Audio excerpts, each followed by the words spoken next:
रणवीर जी, उपस्थित भाइयों और बहनों, इस भौतिकवादी युग में जहां चारों तरफ अशांति का वातावरण है, विश्व में त्राही त्राही मच रही है, आम जन परेशान है, अराजकता का माहौल पैदा हो रहा है, ऐसे युग में भारत विश्व भर में शांति का संदेश वाहक बने जैसे विषयों को लेकर के विश्व में शांति स्थापित करने के लिए हमारी जो ब्रह्म कुमारी संस्था है उसको मैं बहुत बहुत धन्यवाद देता हूं, बहुत बहुत आभार व्यक्त करता हूं और अपना सौभाग्य समझता हूं कि भाई रणवीर जी के नेतृत्व में, बहन प्रभा जी के मार्गदर्शन में मुझे सौभाग्य प्राप्त हुआ पहली बार माउंट आबू जाने का और इस संस्था को जानने का, समझने का। मन में कई प्रकार की शंकाएं थी, कई प्रकार की भावनाएं थी। समझते थे, लोगों से सुना था, क्योंकि जानकारी ज्यादा नहीं थी। हालांकि आध्यात्म के क्षेत्र में हजारों संस्थाएं देश भर में काम कर रही हैं। उनमें से कुछ संस्थाओं में जाना रहता है, कहीं ना कहीं जुड़ाव हमारा रहता है, लेकिन ब्रह्म कुमारी संस्था के माध्यम से पहली बार जुड़ना हुआ और इन दोनों भाई और बहनों के माध्यम से मुझे माउंट आबू जाने का सौभाग्य अवसर प्राप्त हुआ। वहां जाकर के जो देखा, वास्तव में आध्यात्म के केंद्र में विश्व भर में जिस प्रकार का संदेश ब्रह्म कुमारी संस्था दे रही है, काबिले तारीफ है।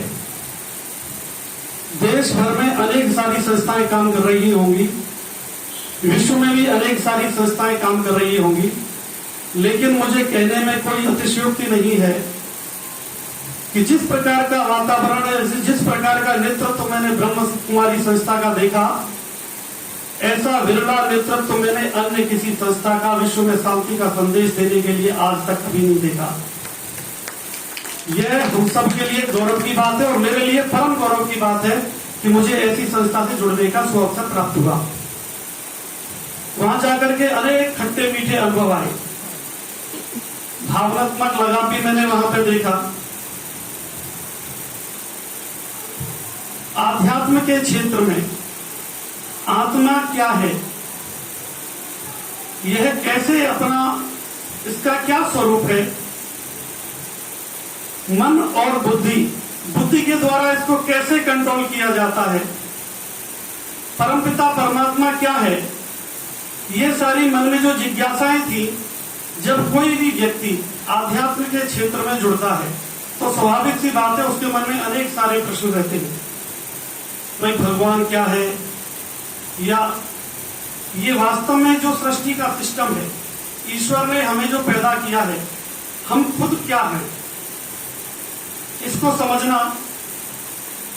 तो अनेक सारे सत्रों के माध्यम से बहुत सारी जिज्ञासाएं हमारी शांत हुई, बहुत कुछ ज्ञान भी हमको मिला। इस आध्यात्म के ज्ञान के साथ साथ वहां की जो भोजन व्यवस्था थी वो भी अपने आप में बहुत ही काबिले तारीफ थी। जिस प्रकार की शुद्धता, पवित्रता और स्वच्छता भोजन के अंदर थी, वो अपने आप में विश्व के अंदर मैंने कहीं नहीं देखी। तो मैं कई जगह गया, कई जगह मैंने खाना खाया, भोजन किया, लेकिन जिस प्रकार की शुद्धता, पवित्रता, मैंने स्वच्छता यहां देखी, ऐसा भोजन मुझे अन्यत्र कहीं भी नहीं मिला। साथ ही उस स्थान की पवित्रता या जो एटमॉस्फेयर वहां का था, वास्तव में ही अपने आप को बहुत ही अच्छा, सुंदर बनाने वाला था। इतना अच्छा वातावरण में ये नहीं, वायुमंडल की शुद्धता तो थी, साथ ही साथ वहां हमारे ब्रह्म कुमारी की जो तपस्वी जीवन जी रहे हैं भाई और बहन, उनकी स्वच्छता और पवित्रता को देख करके मन प्रफुल्लित हो उठा। उसके साथ साथ कुछ रोचक प्रसंग भी मेरे साथ घटे। मेरे एक दो मित्र हैं जो डेली यहाँ बिहारी जी के मंदिर दर्शन करने जाते हैं। तो मैं रणवीर भाई से कह रहा था, मेरे भाई साहब मुझे थोड़ा सुबह सुबह घूमने की आदत है, तो मैं जरा घूम करके आता हूँ। मैं जैसे ही 4:30 बजे वहां से घूमने निकला तो मेरे एक मित्र का फोन आया, बोले कहाँ हो? मैंने कहा भाई वैकुंठ में। उसने सोचा शायद मैंने रॉन्ग नंबर डायल कर दिया और उसने फोन काट दिया। 3 मिनट बाद उसका फिर फोन आता है, बोले कहाँ हो? मैंने कहा ब्रह्मलोक में। तो थोड़ा सा जब मैं आगे बढ़ा, बोले तो पागल हो गया है क्या? मनोज भारद्वाज बोल रहा है ना? मैंने कहा हाँ मनोज भारद्वाज बोल रहा हूँ भाई। बोले कहा नहीं रॉन्ग नंबर लग गया। फिर तीसरी बार मैं थोड़ा सा आगे और बढ़ा, घूमते घूमते बोले कहाँ हो? बोले त्रिलोक में। तो बोला ये वास्तव में पागल हो गया है। उसने सुबह 6 बजे मेरे घर फोन किया, बोले आखिर ये मनोज भारद्वाज है कहाँ? बोले कहीं बाहर गया हुआ है। उसको समझ में नहीं था कि मैं माउंट आबू गया हूँ या आध्यात्म के किसी क्षेत्र से जुड़ा हूँ या ब्रह्म कुमारी संस्था के इस क्षेत्र में गया हूँ। वो समझ नहीं पा रहा था क्योंकि अनभिज्ञता थी उसके मन में। तो बोला उसको कुछ हो तो नहीं क्या? तो मेरी वाइफ ने कहा क्या आखिर क्या हो गया, ऐसा आप क्यों बोल रहे हो? तो उसने कहा वो कभी ब्रह्मलोक की बात करता है, कभी त्रिलोक की बात करता है, कभी वैकुंठ की बात करता है। बोले भैया वो गए तो किसी ब्रह्म कुमारी संस्था से जुड़ गए हैं, वहां पे इस प्रकार का उनका कोई कार्यक्रम है, वहां गए हुए हैं। तो जब मैं यहाँ आकर के लौटा कोर्ट में, जब उसने मुझसे प्रश्न किया, बोला तू पागल हो गया क्या ऐसी बात कर रहा था बेकी बेकी? मैंने कहा भाई मैं सच बोल रहा था। बोला सच कैसे बोल रहे थे? मैंने कहा इस प्रकार के भवन की व्यवस्था है, उन भवनों के नाम है ये। और मैं जब प्रातःकाल घूम रहा था तो एक से दूसरे भवन पहुंचने में 3 मिनट का समय लगता है। कभी जब जैसे मैं त्रिलोक से निकला वैकुंठ तक पहुंचा तो वैकुंठ 3 मिनट में पहुंचता था। मैंने वैकुंठ का नाम आपसे लिया। वहां से जब आगे बढ़ा तो ब्रह्मलोक का नाम लिया। इस प्रकार की वहां की व्यवस्था थी। बोले इतना सुंदर है क्या वो? मैंने कहा वो सुंदर ही सुंदर नहीं, वो हम तुम जैसों को भी सुंदर बनाता है। ऐसे परम पूज्य स्थान को मैं नमन करता हूँ, प्रणाम करता हूँ। और आज मुझे इस अवसर प्रदान किया इनजी ने, माता समान मेरी, उन्हें बुलाया। इनका भी बहुत बहुत आभार। भाई रणवीर जी का आभार, भेद प्रबला जी का भी आभार, बहुत बहुत धन्यवाद। रणवीर जी का बहुत आग्रह है, हालांकि समय की थोड़ी सी प्रॉब्लम रहती है, लेकिन उसको भी दूर करेंगे। झूठ बोलना मेरी में नहीं है, फिर भी जितना समय निकल पाएगा निश्चित जुड़ूंगा और कोशिश करूंगा कि 7 दिन का जैसे बता रहे हैं को तो वो अपना पूरा करूंगा। परिवार के और अन्य साथियों को भी ये थे हमारे लॉयर। ये बुद्धिजीवी वर्ग होता है और इसके जहन में यदि कोई बात उतरती है तो वो जहन में आती नहीं है, फिर वो जीवन में उतरती है। मैं मनोज भारद्वाज जी से निवेदन करना चाहूँ कि ये जो ब्रह्मा कुमारी सेवा केंद्र है भरतपुर का, इसमें भी हमारे एक लॉयर भ्राता अमर सिंह जी का भी बहुत बड़ा संस्थापना में योगदान है। ब्रह्मा कुमारी को जहाँ संस्था को जाना जाता था तो भरतपुर शहर में लोग ये पूछते थे जहाँ वो अमर सिंह वकील जुड़ा है। ये संस्था का एक सिक्के के 2 पहलू, ये हमारी संस्था का भरतपुर शहर में परिचय है। और यहाँ ही नहीं, विश्व भर के आमंत्रित भाइयों की जहाँ लिस्ट बनती है अंतर्राष्ट्रीय संस्थान में, वहाँ भरतपुर के अमर सिंह एडवोकेट को विश्व स्तरीय संस्था में विश्व स्तरीय दर्जे पर आमंत्रित किया जाता है।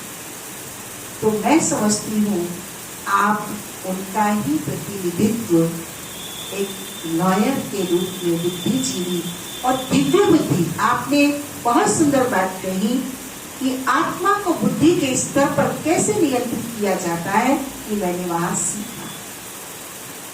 मैं आपकी उस बुद्धिमत्ता की सूक्ष्मता के अनुभव को बड़ी गहराई से सुन रही थी कि आपने इन अछूते पहलुओं को आमजन से हटकर बुद्धि स्तर पर ग्रहण किया है। और जो बात बुद्धि में चली जाती है, मन में गई बात कभी निकल भी जाती है, लेकिन बुद्धि से गई बात मन के अंदर उतरकर जीवन में आती है। तो हम आपके इस सुंदर अनुभवों के लिए और इस सुअवसर, गौरवान्वित अवसर के अलौकिक और दिव्य श्रेष्ठ मंगल कामना करते हैं कि जो बीज आपने बोया है इन 3 दिनों के अंदर, वो एक विशाल वृक्ष आपके जीवन में बने और हमारी भरतपुर क्षेत्र की बहुत सारी आत्माएं जैसे आपके नैतिक मूल्य धार्मिक मूल्यों से अभी तक प्रभावित है, वैसे आपके आध्यात्मिक मूल्यों का प्रभाव भी आपके कार्य क्षेत्र पर, आपके परिवार पर और आपके भरतपुर क्षेत्र के समाज पर उनका पड़े। बाबा से हम सब मिलकर ऐसी स्वर्णिम जीवन की मंगल कामना करते हैं। आप सब भी करते हैं तो एक हाथ उठाकर भाई जी को ब्लेसिंग दीजिए। हम सब आपकी कार्य को कुशलता, दक्षता, श्रेष्ठता और जब ये चीजें आ जाती है तो बहुत समय नहीं लगता। आपकी वकालत बहुत अच्छे स्तर पर है, आपका बहुत सुंदर कार्य है, उसमें आप इतना फास्ट वर्क करेंगे कि आप उसमें पौना घंटा, जो हमारे रणवीर भाई ने एक अर्ज रखी है, 1 घंटा निकालना आपके लिए बहुत सहज हो जाएगा। मैं निवेदन करना चाहती हूँ राधा जी, आपका मोबाइल बहुत सारा काम करता है, दिन भर करता है ना, लेकिन आप उसे चार्ज नहीं लगाएंगे तो ये 1 घंटा ऐसा ही है जैसे अपनी आत्मा को परमात्मा की शिक्षाओं का चार्ज लगाना। तो हम बहने आपसे ये शुभकामना रखती हैं, शुभ भावना रखती हैं, इसे आप जल्दी ही परिवर्तित करेंगे।